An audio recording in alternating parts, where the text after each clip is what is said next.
Hello दोस्तों, मैं सरला यादव एक बार फिर से SY हिंदी प्लेटफॉर्म पर आप सभी का हार्दिक अभिनंदन करती हूं। और आज हम इस वीडियो में बातचीत करेंगे जो PGT हिंदी का कल स्क्रीनिंग टेस्ट हुआ था, उसके आंसर्स हम यहां पर सॉल्व करेंगे।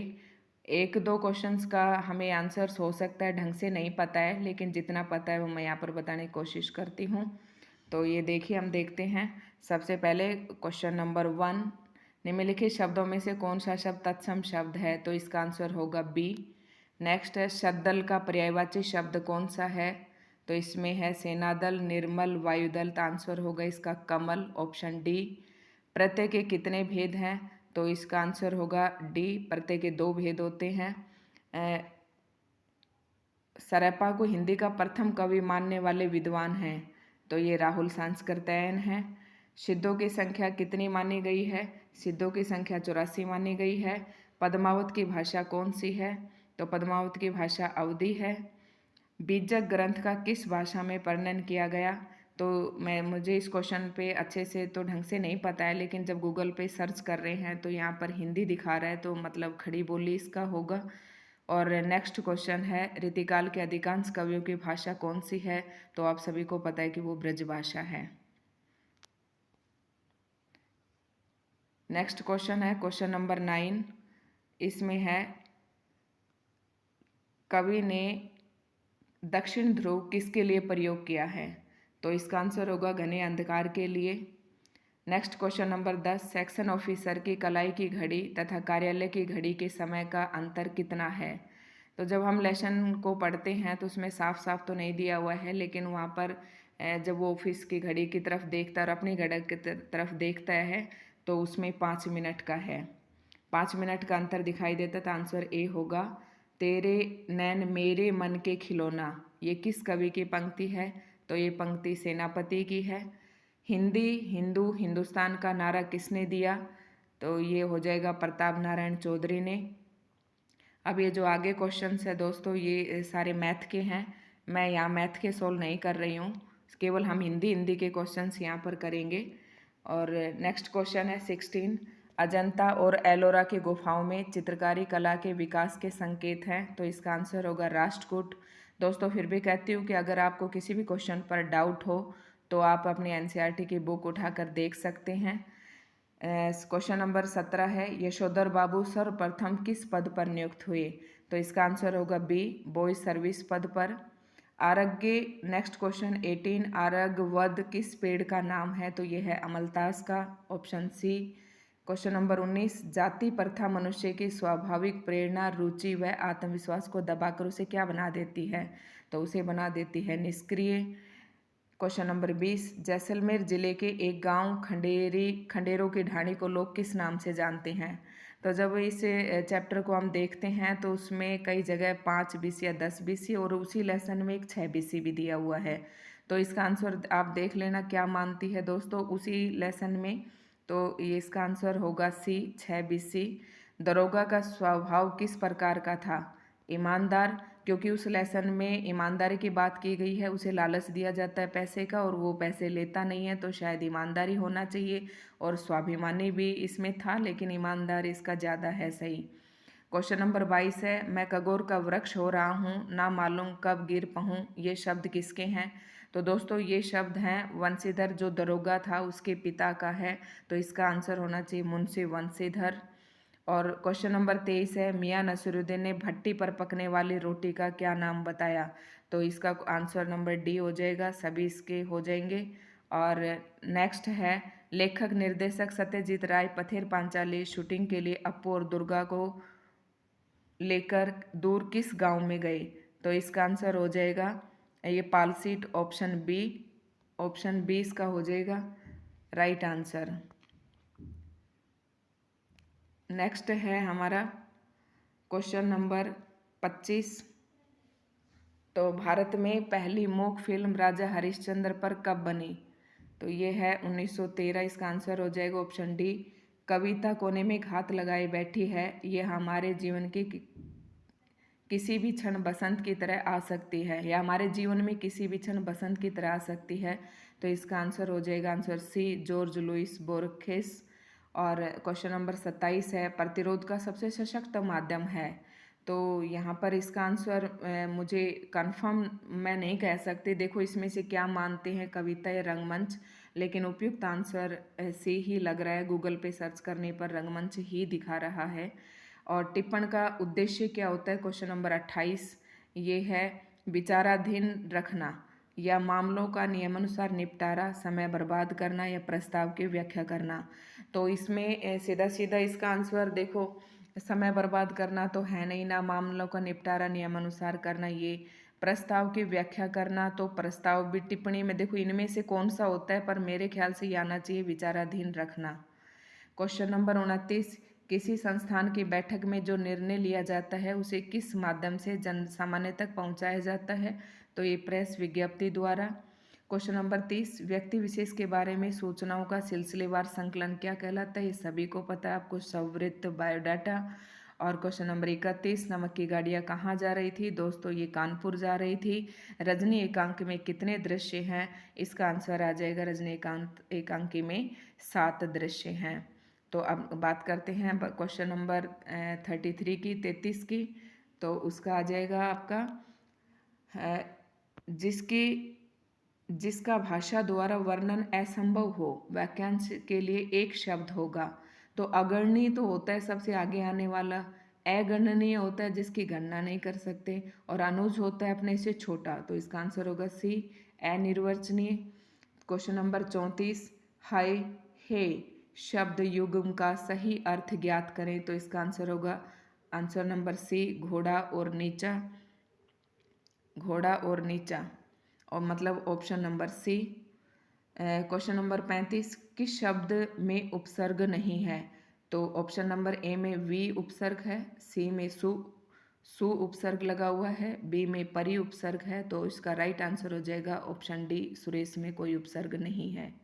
हुक्म शब्द किस भाषा का शब्द है, तो ये कहीं जब हम गूगल पे सर्च कर रहे हैं तो देखो तुर्की और हिंदी तो है नहीं, इसमें थोड़ा सा ये कन्फ्यूज़न है कि फ़ारसी है या उर्दू है। तो जब हम हुक्म का है, जो हुक्म मेरे आका बोलते हैं जैसे किसी को, तो इसका मैं फ़ारसी है या उर्दू, अब वो कौन सी मानते हैं इसके बारे में मैं कुछ नहीं कह सकती, आंसर की से आप देख लेना। क्वेश्चन नंबर 37 है, किसी अपराधी को गिरफ्तार करके पुलिस अभिरक्षा में कितने घंटे तक रख सकती है, तो इसका राइट आंसर हो जाएगा 24 घंटे तक। क्वेश्चन नंबर 38 है, 1971 की जनगणना के अनुसार स्पीति की जनसंख्या कितनी दर्शाई गई है, तो इसका राइट आंसर हो जाएगा 7196। और क्वेश्चन नंबर 29, किसने कबीर को वाणी का डिक्टेटर कहा, तो ये इसका ऑप्शन राइट ऑप्शन हो जाएगा B, Hazari Prasad Dwivedi. Question number 40, Meera Krishna की उपासना किस रूप में करती है, तो ये पति रूप में करती है। क्वेश्चन नंबर 41, अक किस भाषा का शब्द है, तो अक कन्नड़ का है, क्योंकि अक महादेवी जी को कन्नड़ की मीरा कहते थे, तो इससे थोड़ा सा अंदाज़ा लगा सकते हैं हम। अब क्वेश्चन नंबर 41 था, उसके बाद 42, 43, 44, 45 की हम यहाँ बातचीत नहीं करेंगे, क्योंकि कुछ क्वेश्चंस मैथ के हैं और ये हरियाणा जीके के हैं। नेक्स्ट क्वेश्चन पे अब हम आ जाते हैं, क्वेश्चन नंबर 46। और कामायनी में कुल कितने सर्ग हैं, आप सभी को पता है 15 सर्ग हैं। क्वेश्चन नंबर 47, प्रेमचंद का अपूर्ण उपन्यास कौन सा है, तो ये हो जाएगा मंगलसूत्र। और क्वेश्चन नंबर 48, चौपाई छंद में कितनी मात्राएं हैं, तो यहाँ इसका राइट आंसर हो जाएगा 16। क्वेश्चन नंबर 49, वाणी वीणी और वेणी की त्रिवेणी धार बोले, इस पंक्ति में कौन सा अलंकार होगा, बहुत ही सिंपल है, अनुप्रास अलंकार होगा। क्वेश्चन नंबर 50, मुख चंद्र के समान सुंदर है, इस वाक्य में मुख क्या है, तो ये उपमेय होगा, जिसकी तुलना कर रहे हैं वो उपमेय होता है, जिसके साथ तुलना कर रहे हैं वो उपमान होता है। तो अब हम बात करते हैं क्वेश्चन नंबर 51, गधा दहाड़ रहा है, वाक्य शुद्ध कीजिए, तो गधा दहाड़ता नहीं है, गधा रेंग रहा है, राइट आंसर हो जाएगा। गधा भोगता कुत्ता है, चैकते पक्षी हैं, रंभाती हैं गाय भैंसें, तो गधा रेंग रहा है। क्वेश्चन नंबर 52 है, गलता लोहा शीर्षक किसके नष्ट होने का संकेत देता है। अब गलते लोहे में एक लोहार का बेटा वो और एक मोहन, इन दो बंदों की बातें हो रही हैं, तो उसमें ना तो उसको धन का अभिमान है, ना शिक्षा का अभिमान है, ना पद का अभिमान है, तो उसमें शायद इसका आंसर कुलीनता का अभिमान आना चाहिए, क्योंकि इसमें जाति पाति की बात की गई है और जाति पात यहाँ पर जात पात का कोई शब्द लिखा हुआ नहीं है, तो इसका आंसर सी होना चाहिए। और आप आंसर किसे देखो मिला सकता है, मैं किसी भी आंसर के लिए कोई अच्छे से दावा नहीं कर रही हूँ। सैयद हैदर रजा को बॉम्बे आर्ट सोसाइटी का स्वर्ण पदक किस वर्ष मिला था? तो ये मिला था 1948 1948 में। अब हम बढ़ते हैं नेक्स्ट क्वेश्चन की तरफ। नेक्स्ट क्वेश्चन है क्वेश्चन नंबर 54। तो ये देख लेते हैं। पतंग कविता है मिथक प्रधान, बिंब प्रधान? तो इसका राइट आंसर होगा बिंब प्रधान। Question number 55। कैमरे में बंद अपाहिज कविता किस श्रेणी की है? छंद युक्त या मुक्तक छंद, सवैया छंद या रीति युक्त? तो इसका आंसर राइट आंसर हो जाए मुक्तक छंद। प्रश्न नंबर 56 है। सूर्यकांत त्रिपाठी निराला की गद्य रचना? तो ये कुकरमुता है। प्रश्न नंबर 57। नारी हेतु प्रिय भाई गंवाई, ये राम कहते हैं जब लक्ष्मण मूर्छित हो जाते हैं तब, तो इसका राइट आंसर तुलसीदास आएगा। प्रश्न नंबर 58। महादेव वर्मा का भक्ति रेखा चित्र ये आता है, इसका राइट आंसर संस्मरणात्मक हो जाएगा, ऑप्शन बी के साथ जाएंगे। प्रश्न नंबर 59 का है। लता मंगेशकर से पहले की लोकप्रिय गायिका का नाम होगा नूरजहां, राइट ऑप्शन सी हो जाएगा। क्वेश्चन नंबर 60 है। मालकोस किससे संबंधित है? ये मालकोस एक प्रकार का राग है, ये उसमें लता मंगेशकर वाले पाठ में है, इसका राइट आंसर हो जाएगा डी, शास्त्रीय संगीत का एक प्रमुख है। और प्रश्न नंबर 61 की बात करें। एक विशेष समुदाय जो कुई खोदने में दक्ष है कहलाता है चेलवांजी। प्रश्न नंबर 62। नाट्य शास्त्र के रचयिता हैं ये भरत मुनि। अब हम बढ़ते हैं अपने नेक्स्ट क्वेश्चन की तरफ। तो क्वेश्चन नंबर 63 देख लेते हैं एक बार। बड़खल झील ये हरियाणा जीके का क्वेश्चन है, उस पर हम बात नहीं करेंगे। नेक्स्ट भी ये देखिए सारे हरियाणा जीके के क्वेश्चन हैं, तो मैं इन पे कोई आपके से डिस्कस नहीं करना चाहूँगी। नेक्स्ट है हमारा, नेक्स्ट पे चलते हैं हम। क्वेश्चन नंबर 68 ये हमारा हिंदी का क्वेश्चन आ जाता है, तो यहाँ हम बात करेंगे आत्मा का। Question number 68। आत्मा का ताप को किसने अंग्रेजी से हिंदी में अनुवाद किया? तो इसका राइट आंसर होगा मधु बी जोशी ने किया। 69 की बात करें। Question number 69। सबसे खतरनाक कविता मूलतः कौन सी भाषा की है? तो ये पास की लिखी हुई है और वो पंजाबी कवि था। प्रश्न नंबर 70 की बात करते हैं। कवि रघुवीर सहाय का जन्म कब हुआ? तो ये ऑप्शन ए के साथ जाएंगे, 1929 में हुआ था। प्रश्न नंबर 71 है। कवियों के कवि किसे कहा जाता है? तो ये शमशेर बहादुर को कहा जाता है, ऑप्शन बी राइट होगा। प्रश्न नंबर 72। कवितावली में कितने कांड हैं? तो इसका राइट आंसर होगा डी, इसमें 7 कांड हैं। और प्रश्न नंबर 73। भगतिन का विवाह किस गांव में हुआ था? तो इसके दो ऑप्शन बहुत ही कंफ्यूजिंग वाले हैं, हसिया और हंडिया। तो भगतिन का विवाह हंडिया गांव में हुआ था, ऑप्शन ए इसका राइट होगा। प्रश्न नंबर 74। चार्ली का पिता कौन था? राइट आंसर सी, यहूदी। Question number 75। शिरीष के फूल कैसा निबंध है? तो शिरीष के फूल ये आपका एक ललित निबंध है, ऑप्शन नंबर ए के साथ जाएंगे। और प्रश्न नंबर 76। संज्ञा के कितने भेद हैं? तो संज्ञा के आप सभी को पता है कि 3 तो ऑप्शन में है ही नहीं, तो संज्ञा के 5 भेद होते हैं, संज्ञा के 5 भेद हैं। अब हम चलते हैं इसके साथ नेक्स्ट क्वेश्चन की तरफ। क्वेश्चन नंबर 76 के बाद क्वेश्चन नंबर 77। फिर से हम क्वेश्चन नंबर 77 की बात करते हैं। तो इसमें सारे ये आपके ये हरियाणा जीके के क्वेश्चंस हैं, इनके ऊपर हम कोई बात नहीं करेंगे। नेक्स्ट है क्वेश्चन नंबर 81। यहाँ पर हम देख लेते हैं। स्पीति के बौद्ध विहारों को किसने लूटा? तो ये जब गूगल सर्च करते हैं चैप्टर में तो मुझे अच्छे से नहीं मिला, लेकिन इसमें गूगल पे दिखा रखा है जोरावर सिंह, तो राइट ऑप्शन सी होगा। वे आंखें कविता किसके द्वारा रचित हैं? वे आंखें सुमित्रा नंदन पंत जी की कविता है, तो ये ऑप्शन सी के साथ जाएंगे। क्वेश्चन नंबर 83 है। अक महादेवी किस आंदोलन से जुड़ी एक महत्वपूर्ण कवयित्री थी? तो ये सभी को पता है कि शैव आंदोलन से जुड़ी हुई थी, तो राइट आंसर डी होगा। प्रश्न नंबर 84, किस एक वाक्य में क्रिया विशेषण प्रयुक्त हुआ है? क्रिया की विशेषता बतानी है, तो इसमें है ऑप्शन ए इसका राइट आंसर होगा, वह धीरे से बोलता है।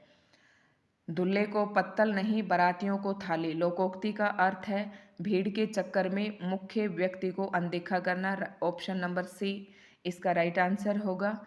प्रश्न नंबर 86, दिए गए वाक्यों में संज्ञा ज्ञात कीजिए। पढ़ाई समाप्त करके जगदीश चंद्र बोस स्वदेश लौटे, तो जगदीश चंद्र बोस नाम से ही यहाँ पर हम पता करेंगे, जो कि एक व्यक्तिवाचक संज्ञा है, तो इसका ऑप्शन बी राइट आंसर हो जाएगा। 87 प्रश्न नंबर, प्रस्तुत विराम चिन्ह का उचित विकल्प, तो ये एक अल्प विराम है, ऑप्शन ए इसका राइट आंसर होगा। नेक्स्ट क्वेश्चन 88 है और 88 में है, दिए गए शब्दों के समूह के लिए उचित लोकोक्ति का चयन कीजिए। वस्तु की पूर्ति तुलना में मांग अधिक, तो इसका राइट आंसर होगा ऑप्शन ए, एक अनार 100 में मार। नेक्स्ट क्वेश्चन 89, इसकी बात कर लेते हम। 89 का होगा, दो वर्ण ये हैं आपके, इसमें भी हम कोई चर्चा नहीं करेंगे क्योंकि ये सारे हमारे काम के नहीं है, हिंदी के नहीं है, कोई मैथ का कोई रीजनिंग का है। नेक्स्ट क्वेश्चन की बात करते हैं हम। क्वेश्चन नंबर 93, ब्रह्म मुहूर्त में कौन सा राग गाया जाता है? तो ये भैरव राग होगा। क्वेश्चन नंबर 94, मनोहर श्याम जोशी को साहित्य अकादमी पुरस्कार किस उपन्यास पर मिला? तो ये होगा कयाप, और एक बार इसका आप देख लेना, गूगल से सर्च करके कंफर्म कर लेना। नेक्स्ट है क्वेश्चन नंबर 95, आनंद यादव के आत्मकथात्मक उपन्यास जूझ को साहित्य अकादमी पुरस्कार कब मिला? तो ये मिला था 1990 में। प्रश्न नंबर 96, मोहनजोदड़ो शहर की आबादी कितनी थी? तो ये 25,000, ऑप्शन बी के साथ जाएंगे। प्रश्न नंबर 97, पुरातत्व शास्त्री काशीनाथ दीक्षित के नाम पर बड़ी बस्ती के एक हलके का क्या नाम है? तो ऑप्शन नंबर सी के साथ जाएंगे, डी के जी। प्रश्न नंबर 98, एन फ्रैंक की 15वीं वर्षगांठ कब मनाई गई? तो इसका राइट आंसर होगा 13 जून 1944, ऑप्शन ए के साथ जाएंगे। प्रश्न नंबर 99, हिंदी का पहला साप्ताहिक पत्र उद्यंत मार्तंड कलकत्ता से कब प्रकाशित हुआ? तो ये 1826 में।